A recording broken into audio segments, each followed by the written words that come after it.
नमस्कार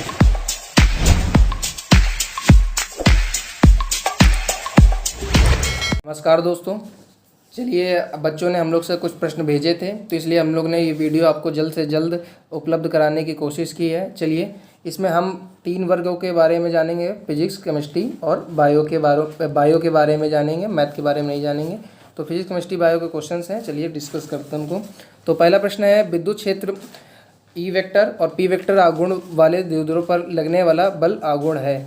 तो देखिए ये क्या है, तो ये आपका P इंटू वी होता है, लेकिन ध्यान दीजिए एक ये वाला साइन होता है, एक ये वाला साइन। देखिए दोनों चूंकि जो वेक्टर हैं आपके सदिश हैं, इसलिए इनके बीच में एक क्रॉस वाला साइन लगेगा। तो इस हिसाब से आपका जो प्रश्न होगा उसका ऑप्शन बी राइट हो जाएगा, यानी आपका ऑप्शन बी राइट हो जाएगा। चलिए अगला प्रश्न डिस्कस करते हैं। देखिए अगला प्रश्न बोल रखा है, एक स्थिर बिंदु आवेश प्लस क्यू के चारों ओर एक अन्य प्लस क्यू आवेश आर त्रिज्या के वृत्त पर गतिमान है, तो कृत कार्य क्या होगा। देखिए इसका एक फॉर्मूला होता है, W बराबर क्यू इंटू वी, आपने पढ़ा था, क्यू इंटू डेल्टा वी होता है। देखिए इसमें जो आपका आवेश जो है समान है, इसलिए डेल्टा वी जो आपका होगा वो शून्य हो जाएगा। तो डेल्टा वी अगर शून्य हो गया तो W बराबर वर्क आपका शून्य हो जाएगा, तो कृत कार्य आपका शून्य हो जाएगा, यानी बी राइट आपका आंसर हो जाएगा। चलिए अगला प्रश्न डिस्कस करते हैं। अगला प्रश्न बोल रखा है, एक समान विद्युत क्षेत्र में गतिमान आवेश जो है आपका 3 कूलाम का, यानी आपका क्यू दे रखा है 3 कूलाम, और जो न्यूटन एफ दे रखा है 3000 न्यूटन। तो ये एफ दे रखा है और ये आपका क्यू दे रखा है, और बोल रहा है क्षेत्र में परस्पर 1 सेंटीमीटर दूरी, यानी डिस्टेंस आपकी 1 सेंटीमीटर दे रखी है। इसको हम लोग कन्वर्ट करेंगे मीटर में, इसकी यूनिट सेम करने के लिए 10⁻² मीटर होगा। तो चलिए हम जानते ये हैं फॉर्मूला क्या होता है, ई बराबर हम लोग जानते हैं, ई बराबर एफ बाई, और इसके बाद हम जानते हैं ई बराबर होता है वी बाई डी।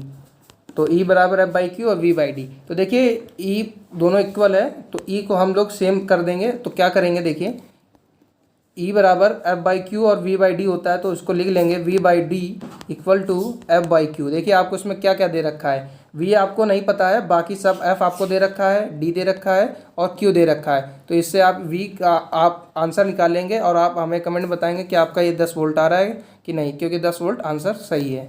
चलिए बात करते हैं अगले प्रश्न के बारे में। अगला प्रश्न बोल रखा है, ABC एक समबाहु त्रिभुज है, त्रिभुज के प्रत्येक शीर्ष पर प्लस क्यू आवेश रखा है, त्रिभुज के केंद्रक पर जिसकी प्रत्येक शीर्ष से दूरी r है। देखिए दूरी r जो सेम है, इसलिए आपका जो केंद्रक पे जो तीव्रता होगी वो शून्य होगी, परिणामी आपका शून्य होगा। तो E बराबर आपका शून्य आ जाएगा, यानी इसका भी राइट आंसर क्या हो जाएगा, सी हो जाएगा, यानी शून्य।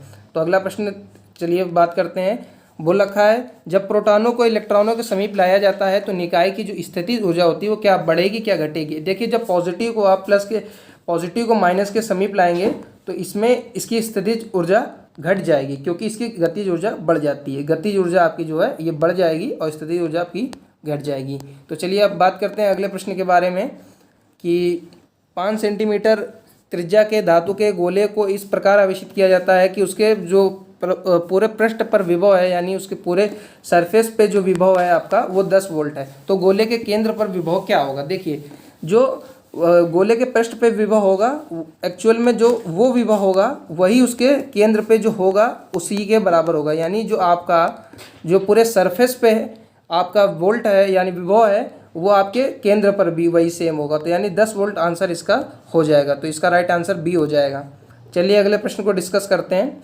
अगला प्रश्न बोल रखा है, संधारित्र में अनंत प्रतिरोध की तरह कब काम करता है, यानी संधारित्र जो होता है अनंत प्रतिरोध की तरह कब काम करता है, जब उसमें डीसी स्रोत लगा हो तब वो अनंत प्रतिरोध की तरह कार्य करता है। अगला प्रश्न बोल रखा है, जब विद्युत धारा किसी प्रतिरोधक तार में प्रवाहित होती है तो तार में देखिए हीट तो उत्पन्न होगी, लेकिन बोल रहा है कि पूछ रहा है कि क्या एसी में होगी या डीसी में होगी। ये दोनों तो इनकरेक्ट है, देख के पता चलता है। तो इसका राइट आंसर है डीसी, यानी बी नंबर आपका राइट हो जाएगा। तो चलिए अगला प्रश्न डिस्कस करते हैं। बोल रखा है, जब एक संधि का ताप बढ़ाया जाता है तो उसमें विद्युत वाहक जो बल होता है वो देखिए हमेशा ना बढ़ता है ना हमेशा घटता है। तो वो कभी कभी बढ़ता है, कभी कभी इंक्रीज करता है और कभी कभी वो डिक्रीज कर जाता है। चलिए अगला क्वेश्चन डिस्कस करते हैं।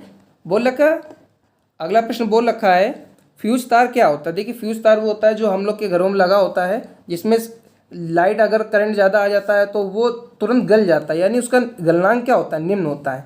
गलनांक निम्न होगा, देखिए गलनांक निम्न तो दो ऑप्शन है और उसका प्रतिरोध जो होता है यानी रेजिस्टेंस जो उसका होता है वो उच्च होता है, यानी ए राइट आंसर आपका हो जाएगा। उच्च प्रतिरोध होता है और निम्न गलनांक होता है, ये आप याद रखिएगा। चलिए अगला थोड़ा क्वेश्चन सिंपल है। किरचॉफ का जो फर्स्ट लॉ है वो किस बेस पे है, मतलब आधारित, मतलब किस चीज़ पे आधारित है, तो वो आपका आवेश संरक्षण के नियम पे आधारित है, किरचॉफ का आपका प्रथम नियम। तो चलिए अगला प्रश्न क्वेश्चन है, इसको डिस्कस करते हैं। बोल रखा है संलग्न चित्र में आई का मान है। देखिए आई का मान क्या है ये पूछ रखा है। देखिए इसमें एक लॉ लगता है कि आने वाली धारा जो जितने भी आने वाली है उसको जोड़ लेंगे और जो जाने वाली उसे घटा देंगे तो आपका आई की वैल्यू निकल आएगी। आने वाली धारा बराबर जाने वाली धारा, आप इसको ऐसे भी कह सकते हो। तो आने वाली धारा देखिए क्या कौन कौन सी है, एक 3 है। इस बिंदु पे अगर देखें, इस पर्टिकुलर बिंदु पे तो 3 आ रही है इसके समीप और ये आ रही है, तो यानी 6 3 9 और एक ये आ रही है, यानी 10 आ रही है और जा कितनी रही है, देखिए 4 जा रही है और आई जा रही है, बराबर 0 अगर करेंगे हम तो देखिए तो 10 में से 4 गया, 6 बचा और आई बराबर आ गया आपका 6 एम्पियर। तो आपका 6 एम्पियर बी राइट आंसर हो जाएगा। इसको आप एक बार सॉल्व कर लीजिएगा, आपको ये एकदम क्लियर हो जाएगा। अगला प्रश्न बोल रखा है इसमें से कौन सा जो स्टेटमेंट है वो रॉन्ग है यानी गलत है। तो देखिए इसमें बोल रखा है व्हीटस्टोन सेतु कब सुग्राही होता है, जब आप जानते हो चारों तरफ प्रतिरोध जो वो एक ही मतलब एक ही प्रकार के हों। और किरचॉफ का प्रथम नियम आवेश संरक्षण को दर्शाता है, ये भी हम आपको बताइए, यानी दोनों सही हैं। और तीसरा भी सही है क्योंकि धारा नियंत्रक को हम विभव नियंत्रक की तरह प्रयोग में ला सकते हैं, यानी चौथा ऑप्शन आपका। चलिए केमिस्ट्री के कुछ क्वेश्चंस डिस्कस कर लेते हैं। पहला क्वेश्चन है एंजाइम क्या होते हैं। एंजाइम जो आपके होते हैं प्रोटीन्स होते हैं, एंजाइम्स आर प्रोटीन। तो आपके एंजाइम आपका ऑप्शन सी सही हो जाएगा, तो एंजाइम प्रोटीन होते हैं। चलिए अगला प्रश्न देखते हैं। अगला प्रश्न बोल रखा है निम्न में से कौन सा प्रोटीनों का एक परीक्षण है। तो ये आपका बाइट्रेट परीक्षण जो होता है, बाइट्रेट टेस्ट, ये आपका प्रोटीनों का टेस्ट होता है, तो ये आपका बी राइट आंसर हो जाएगा। चलिए अगला प्रश्न देखते हैं, ये तो रिपीट हो गया है। अगला प्रश्न बोल रखा है कौन सा एमिनो अम्ल नहीं है। तो आपका बेंजीडीन डी ऑप्शन राइट हो जाएगा, यानी ये एमिनो एसिड्स नहीं है। अगला क्वेश्चन बोल रखा है निम्न में से कौन न्यूक्लियोटाइड में नहीं पाया जाता है। न्यूक्लियोटाइड में नहीं पाया जाता है ये बोल रखा है, तो ट्रायोक्सिन नहीं पाया। तो अगर पूछ लेता क्या क्या पाया जाता है, तो इन तीनों में अगर आपको जो ऑप्शन दिख जाता उसे आप टिक कर देते, यानी आपका राइट आंसर डी हो जाएगा और ये सब नहीं होगा क्योंकि इसमें पूछ रखा है नहीं पाया जाता है। चलिए अगला प्रश्न बोल रखा है कि पैरासीटामोल क्या है। पैरासीटामोल आपका एंटीपायरेटिक एनाल्जेसिक है, जिसे आप प्रतितापक और दर्दनाशक कहते हैं, यानी पैरासीटामोल आपकी ये है। अगला प्रश्न बोल रखा है कि कौन सा अवयव जो डीएनए में नहीं है, ये आपका pyridine हो जाएगा। डी राइबोस और ये सब होते हैं और pyridine नहीं होता है, तो इसमें ऑप्शन हो जाएगा pyridine। पेप्टाइड बंध क्या होता है आपका CONH होता है। पेप्टाइड बंध आपका CONH होता है, यानी ये राइट आंसर आपका हो जाएगा। चलिए अगला प्रश्न बोल रखा है कि आपके जो ब्लड में क्या पाया जाता है। ब्लड में आयरन पाया जाता है, यानी Fe, यानी आपका राइट आंसर सी हो जाएगा। और अगला प्रश्न बोल रखा है निम्न में से कौन सी जो ड्रग है यानी औषधि है वो निंद्राकारी है, हाइपोटेनिक है। तो ल्यूमिनॉल जो आपकी जो ऐसी ड्रग है जो आपकी निंद्राकारी है। तो अगला प्रश्न देख लेते हैं। बोल रखा है निम्न में से किस हार्मोन के स्त्रावण में कमी के कारण एडिशन की बीमारी होती है। देखिए एडिशन से आप कनेक्ट कर पाओगे एड्रिनल को, तो आप एड्रिनल को ऑप्शन टिक सही कर देना अगर आपको याद ना रहे, तो एड्रिनल आपका राइट आंसर हो जाएगा। चलिए अगला प्रश्न देखते हैं। बोल रखा है कि लार में क्या होता है। लार में आपका क्या होता है, तो लार में आपका एमाइलेज होता है। चलिए अगला प्रश्न डिस्कस करते हैं। बोल रखा है निम्न में से कौन सा भाग संरचनात्मक प्रोटीन का नहीं बना होता, तो इसका राइट आंसर हो जाएगा अस्थियाँ, यानी सी ऑप्शन आपका राइट हो जाएगा। चलिए अगला प्रश्न बोल रखा है एंटीबॉडीज़ आपकी जो प्रोटीन्स की बनी होती है, आप सब जानते हैं। चलिए अगला प्रश्न बोल रखा है इनमें से कौन सा प्रोटीन हार्मोन की भांति मतलब रिएक्ट करता है, मतलब वर्क करता है। तो ऑक्सीटोसिन जो आपका जो प्रोटीन होता है वो हार्मोन की भांति व्यवहार करता है। अगला प्रश्न बोल रखा है एंटीबॉडीज़ ये आपकी प्रोटीन की बनी होती हैं। क्वेश्चन रिपीट हो गया है, चलिए कोई बात नहीं। बोल रखा है नायलॉन धागे क्या होते हैं, किस प्रकृति के होते हैं। अज्वलनशील होते हैं, यानी नायलॉन के जो कपड़े होते हैं उसमें आग नहीं लगती है, तो यानी नायलॉन धागे जो आपके अज्वलनशील होते हैं। और बोल रखा है नायलॉन पॉलीमर की प्रकृति कैसी होती है, अम्लीय होती है कि क्षारीय होती है कि उभयधर्मी। देखिए उभयधर्मी होती है, यानी सी राइट आपका आंसर हो जाएगा। तो अगला क्वेश्चन बोल रखा है स्टार्च में जो दो अंश से मिलकर बनाओ, दो अंश में एक होता है एमाइलेज, अल्फा एमाइलेज, और दूसरा क्या होता है, दूसरा आपका होता है एमाइलोपेक्टिन, यानी ये आपका राइट आंसर हो जाएगा। चलिए अगला प्रश्न बोल रखा है बूना एस किसका बहुलक है, यानी ये एक एकलक इकाई है, तो बोल रखा है बूना एस किसका बहुलक है, तो ये ब्यूटाडाइन और स्टायरिन, यानी बूना से आप याद रख लिए ब्यूटाडाइन और एस से स्टायरिन, यानी ये दो चीज़ों का बहुलक होता है, यानी ब्यूटाडाइन और स्टायरिन का। तो चलिए अगला प्रश्न बोल रखा है आइसोप्रोन किसका एकलक है, तो ये होता है आपका प्राकृतिक रबड़ का, यानी नेचुरल जो आपकी रबड़ होती है उसका।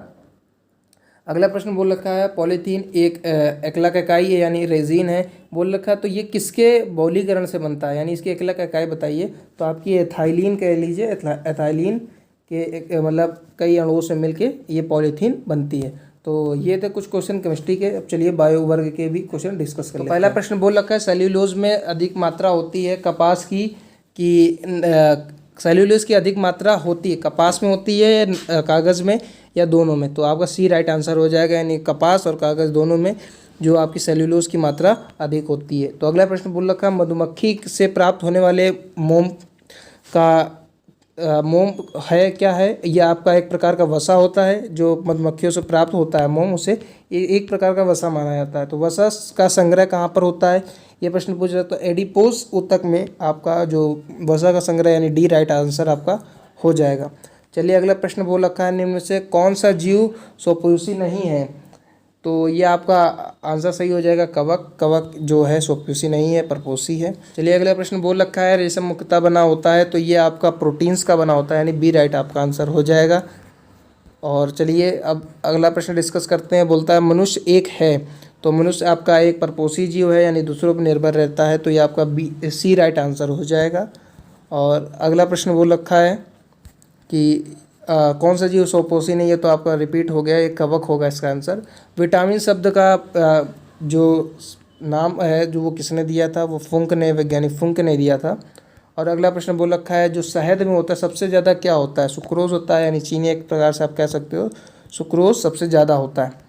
और संतरा में सबसे ज़्यादा क्या होता है, बोल रखा प्रमुख स्रोत है विटामिन सी का है, विटामिन सी की कमी अगर हो तो आप संतरा खा सकते हो। तो ये थी क्वेश्चन जो बच्चे द्वारा हमें भेजी गई थी। तो आई होप आपको वीडियो पसंद आई होगी, अगर वीडियो पसंद आई तो आप हमारे चैनल को सब्सक्राइब जरूर कीजिएगा। तो अभी तक वीडियो के लिए इतना ही, तब तक के लिए धन्यवाद।